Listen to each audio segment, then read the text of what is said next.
Yay! I got my dinosaur! Can you see that? Alright. Yep, that's good. This is awesome.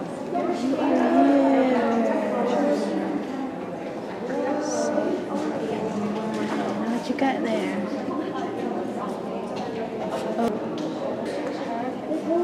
Rock, but it's mud that's been compressed. Nah, this one is oversized rock salt.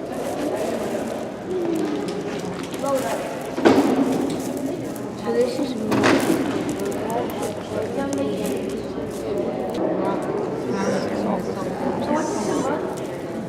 It's a lot of It's like rock. What's this?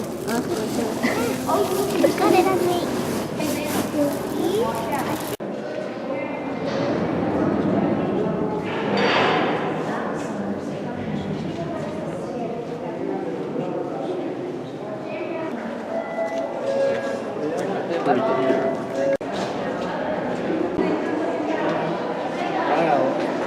But there's no salt in mine, so it would be like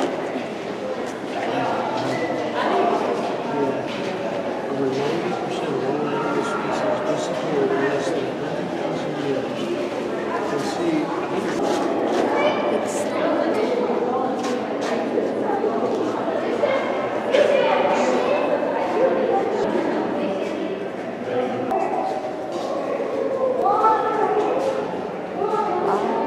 Weird. But we'll have to explore.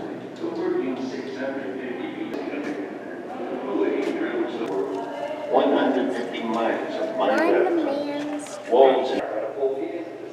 There's nothing like here that applies to go. Read it aloud. No.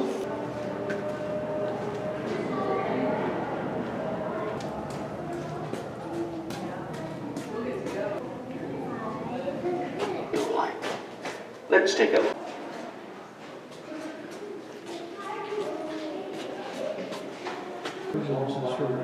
sometimes these will find a pocket of water that's been encased in there.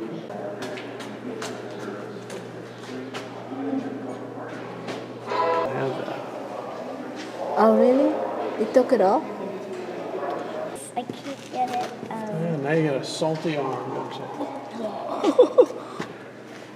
Well, I'm Go. not, So this is an I don't know. it's an I don't know machine, that's I right. thought your daddy knows. That's my grandma. Potassium is bitter. We would be able to confirm the potassium content by going over there and licking on it. And that red is why these piles are here.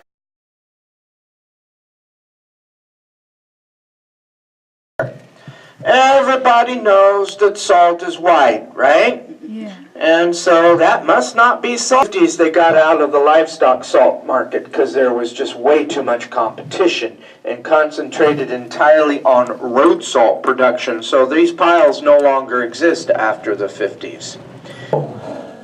All the rails and ties cost you money. So when you're done working in a part of the mine, to save money, you go back to that area, pick them up, and restring them forward where you're mining next. And for that reason alone, you never go backwards in the mine. You can't. Also looking at wire that's still in its original location, and that's rather rare to see. Not sure why they used it or didn't read.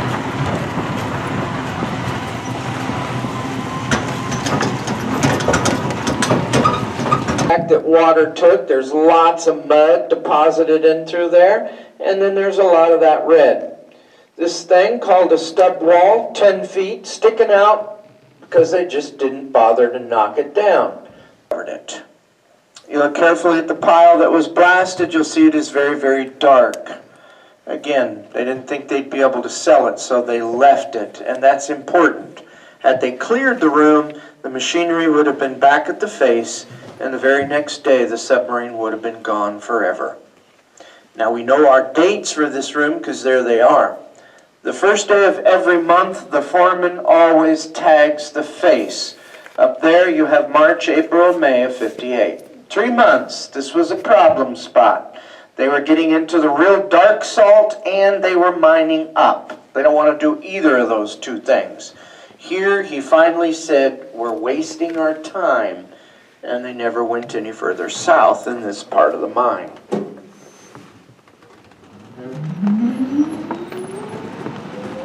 Brought you up into this room as this is the closest that I can get you to the active part of the mine today. And they are working right now. They are over there, which is east. The problem with that, there are 5 primary corridors over there. The first one, only 500 feet away, they're finished. So they're further out, maybe as much as a quarter of a mile from this point. Too much salt in the way, so we don't normally get to hear the equipment. So we don't need a lab. If you look down there, you'll see it's very white and non-reflective. You go up higher, you get more sparkle on the wall. This white layer starts just a little bit up in front of us, and as we're going south in the 50s, it's getting thicker. And what it is, calcium.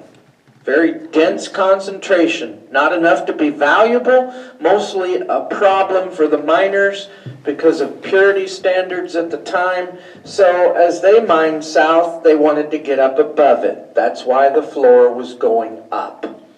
They were also getting into more red and more black salt. And for those reasons, they decided to stop going south back there. And you will see where they cut the kerf all the way across from right to left. You leave that gap called the kerf to give the salt a place to fall. Without it, it ain't going to go nowhere, no matter how many dynamite sticks you use. Look up there at the wall and you'll see where they did their drilling. Back then, they were doing 4 holes up, down, 10 rows. You've also got the previous day's blasting holes, a little bit bigger.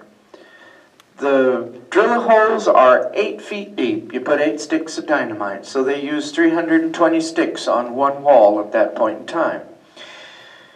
And that's about 2.5 boxes of dynamite. This fine material, as it's called, from the kerf would have been scooped up first and used for rail bed ballast or for loading ramps. And I'll show you a loading ramp later.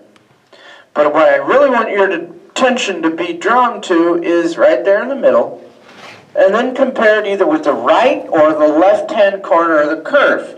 There's the normal span of the kerf. Like I told you, this stuff is always moving. It's sagging back down, closing it back up. You go over there, put your finger in there, wait about 50 years, you're going to get stuck. Beautiful, pure formation, and especially focusing on the red down here, which is not sylvite in this location. What you're looking at now is called anhydrite. It's not normally red, and generally it's not visible. That's the basement of the salt bed, down below us, where it is a very dull, dense, hard, gray material. By the way, anhydrite is gypsum with all of the water removed from the chemical composition. 2 completely different forms. Now, the other type of wrapper is over here. First you're going to see a camel, and then you're going to see Kent and Terryton. And I don't know that you should be looking at that stuff, young man. I don't... Your arms above the top of your head. Like this? All aboard! We can't do this. Salt Mine Express. All aboard.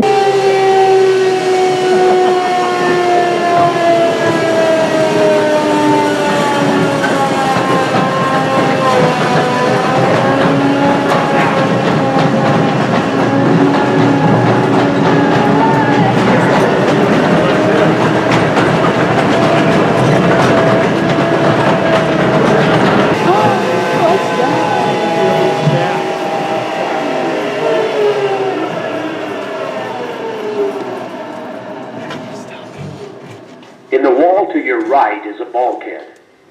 A bulkhead is what the miners call a wall that was used to direct airflow. This bulkhead is made of 1.5 inch thick tongue and groove planks, supported by 6 inch by 6 inch timbers, and sealed with black tar paper on the backside to keep air from that part of the mine from coming into this side. As you can see, it's slowly being crushed by the roof. On the platform are a couple of two-thumbed gloves. In the 1940s, when this area was being mined, everyone conserved materials for the war effort. The miners wore the glove on their right hand and used the right thumb until they wore out the palm. And then they would wear it on their left hand until they wore out the back of the glove. Stories have been told that Mr. Carey, the owner of the Carey salt mine, was always after the miners to pick up their trash and not contaminate the salt. Apparently, a miner rolled up these gloves and stuffed them in a blasting hole, because that's where we found them 60 years. We've been here. Hershey's. There's Everything that comes down in the mine stays in the mine.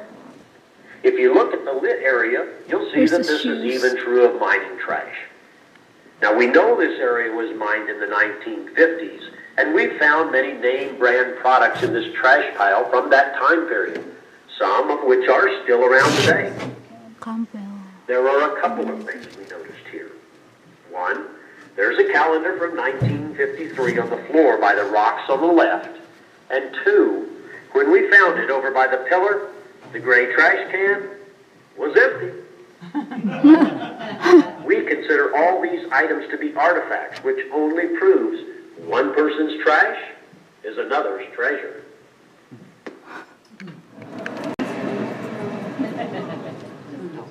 In case you were wondering, trash isn't the only thing miners left underground. Apparently, this area was used as a restroom. No fancy porta pots here, and they weren't very careful with the toilet paper either. This is one reason we say, don't lick the salt. As we round the curve up ahead, two spotlights will come on. The first on the left will highlight a stack of empty cardboard dynamite boxes. Then on the right, you'll see a pillar that is scaled. Were so tiny it bounced when it started, sometimes right off the track. These cars held 4 tons of salt, and it took 2 muckers working together as a team, about an hour and a half to load one using a pick and shovel. And they had to buy their own picks and shovels. Now, when they got a car filled, they each were given a brass chip that they could turn in at the end of the day for 50 cents. And if they lost that brass chip, they didn't pay for that hour and a half. But I've been told they hardly ever lost one, so they could make like $4 a day. They took the sides off this rail car so you could see how they shipped the explosives. The dynamite first came in the wooden boxes and then the cardboard. The bags hold ammonium nitrate, which is what Now, the mining equipment down here was actually purchased from coal mines. They don't make any special for salt mines, and even though the ore is a lot different, the mining process is actually a lot the same. Now, just to give you an idea of where you are compared to above ground, you'll notice we're approaching the Avenue G sign, and your vehicles would be parked in the parking lot right beside Avenue G. We do have a lot less traffic down here, though, almost always. Over to your right, you'll see a large area of that crystallized salt. This is like the huge 6,000-pound piece you saw in the Permian Room, and you saw another large piece in the Discovery Gallery. Now, these were formed when water would seep down and form a brine pool. The mud and the dirt would sink to the bottom because it was heavier. Then as the water evaporated, it would leave these large areas of pure crystallized salt, or crystal pods. We're very fortunate that miners decide. And this is exactly the way the miners left it, along with that wooden workbench there. It's not a display created by the museum. The whole purpose of God walls was to direct the airflow. The miners needed to keep the fresh air where they were working, not let it go off out over the entire mine where they were finished working. I'll tell you, piles of this beautiful red and apricot colored salt. So the museum started an annual event in Beach. It's actually rocks of salt. They had a lot of them down here. But just think, if we were to get off right now and start stacking up all these rocks of salt we see, try to keep them from falling over till we reach the roof, you know, that would be a big job. And the roof was probably just 6 feet high in that picture. And the rocks are all different sizes, so air could silly putty to come up around the sides of your thumb. So anyway, hole on the left-hand side of the picture is called a scaling bar. Of a lot of things. They took off the doors, the windows, the top of the cab, the front of the cab, even the front fenders. They removed the gas engine and converted it to electric. There's actually a 300-foot than 1 inch in 500 years.